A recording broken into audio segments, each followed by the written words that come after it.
So I'll start out with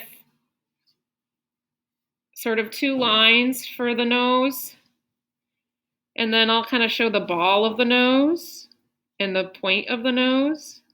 And I'm keeping it all very soft. And then I'll go and show the nostrils, which kind of flare out, and they usually kind of come in a little bit where you have the opening of the nose. When it comes to shading the nose, typically the nose, you're going to have more shadow around the edges of the nose and around like the nostrils and the ball of the nose. So as you can see here, I've shaded sort of this little edge where the ball meets the nostril and then the edge of the nose here. And that's going to help to make it look dimensional.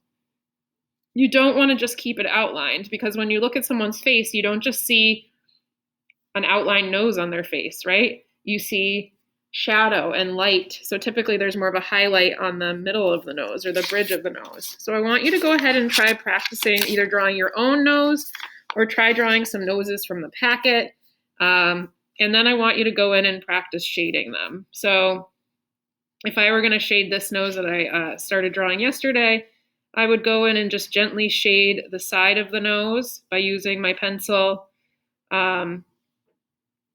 Just like when we shaded our objects, I told you, these objects shouldn't be left white unless they're completely white.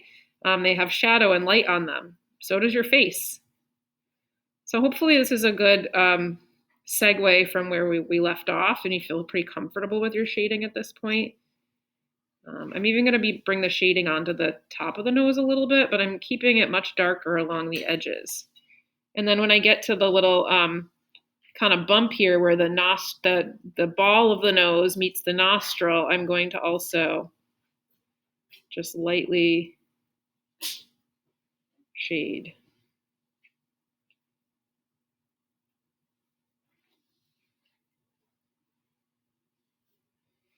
And then where the nostril kind of overlaps the face, you may also have some shadow there. As I said, when you look at most people's faces or pictures, the nostril is one of the darkest things in addition to the eye and the lips.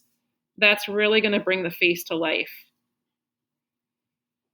I really drew this nose a bit crooked, so it's kind of bothering me. So I'm going to just straighten it out.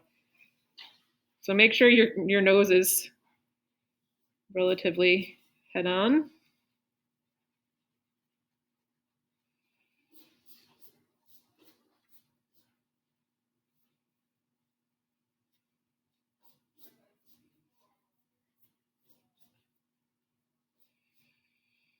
We will be shading our own portraits eventually, so doing this work is going to help prepare you and get you more comfortable with applying value to the face.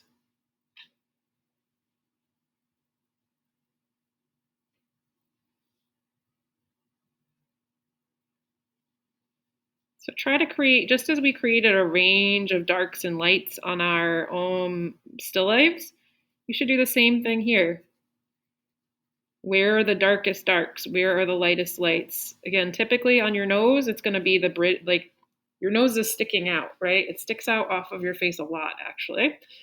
The brightest part is the top part of your nose, right? That's where it's going to hit, the light is going to hit it the most. As your nose comes down, as your nose comes down to the sides, that's where you're going to get the shadow. So you want to show that with your shading. And that's also how we know that the nose is not flat, it's dimensional. So on the ball of the nose, you might get a little bit of shading that kind of follows the shape of the ball.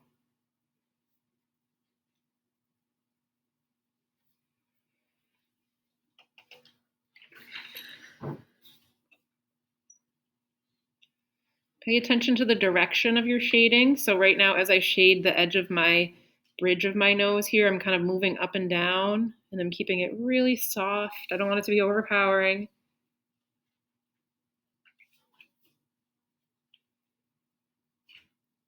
So I want you to try two different noses. They could be the same nose, to be honest. I want you to try two drawings and shaded noses.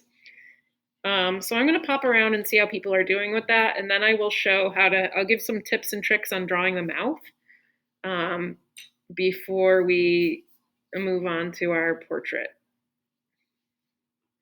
So if you're in class, try 2 different noses out of the packet. You can try drawing your own nose 2 different times. You could try drawing a nose from the side if you wanted to, although we're really focusing on a frontal portrait.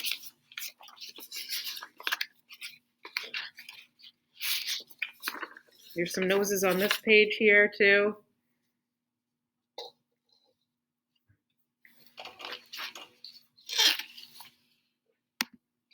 All right, so I know most people in class seems like they've gotten, some people have gotten both noses done, some haven't, but I'm gonna just move ahead and talk about the lips. If you wanna take a break and talk about the lips with me or work on your lips while you're doing that, you guys come back here. So if you are in class, you're gonna draw from this packet or from a picture. You'll notice there's a lot of different shapes of lips here, so I want you to try drawing a couple different shapes. Don't draw like all the same shape. So try to pick a few different ones. There's also some on, I think there's another page here too. Okay, so there's some that are a little bit even more exaggerated. So we'll look at that together. Actually, this is sort of a handy graphic. If you see this right here, it shows that the lip is divided into 3 parts. So you have like these 2 sort of points on the upper lip, and then usually you have like a little dip here in the top of the top lip. So that's something to pay attention to. And then you have your bottom lip. Remember that if you were to take a line and go all the way from the edge of the lip up to your eyes, you'd hit the middle of your eye. So that's a helpful tip on how wide to make the lips. And typically the lips come down to a point as well. Okay. Some other quick tips about the lips is that the bottom lip tends to be larger, while the upper lip tends to be smaller and darker in terms of shading. But that's not always the case. Okay. So here's a good example of that. Right here, as you can see, the top lip is darker, bottom lip is a little bit lighter. It tends to catch the light a little bit more, and it's typically larger. But again, it can vary depending on the shape and size of your lips. So I'd like you to practice drawing some lips now. If you finish early, you can go ahead and try drawing some ears if you want. There are some in this packet here even. A few people have kind of finished things early. So I'm going to work from the packet too. Again, the lips don't have to be placed anywhere in particular. So the first thing I'll do is sort of start with that middle shape, and I'll kind of create this soft kind of shape for the edges of the lip. Again, I'm just drawing from one of the pictures that I see right now. And then I'll come in and draw the middle shape of the lip.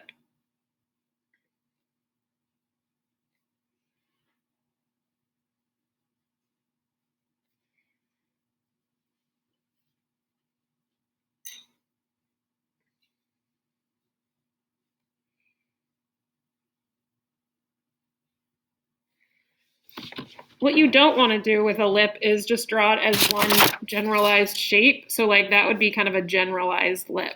Sometimes you'll see somebody who has a straight sort of line here, especially depending on how you're, if you're smiling, if you're frowning, if you're making a strained face, you may have it be straight like this, but typically you're going to have a little bit more of a shape in between here.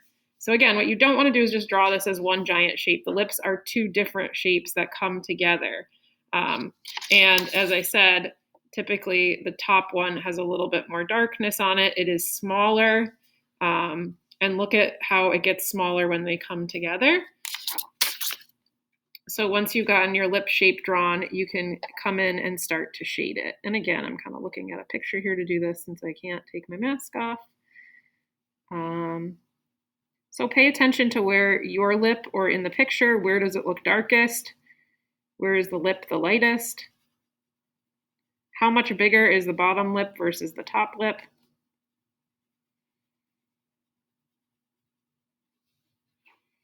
Use what you've learned from shading here to change your values.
There may even be a shadow that happens under the lip. You know, if your lip is kind of jutting out, you may get a little bit of a shadow on your chin from where the lips are, sort of overlapping. So you may get a little shadow down here.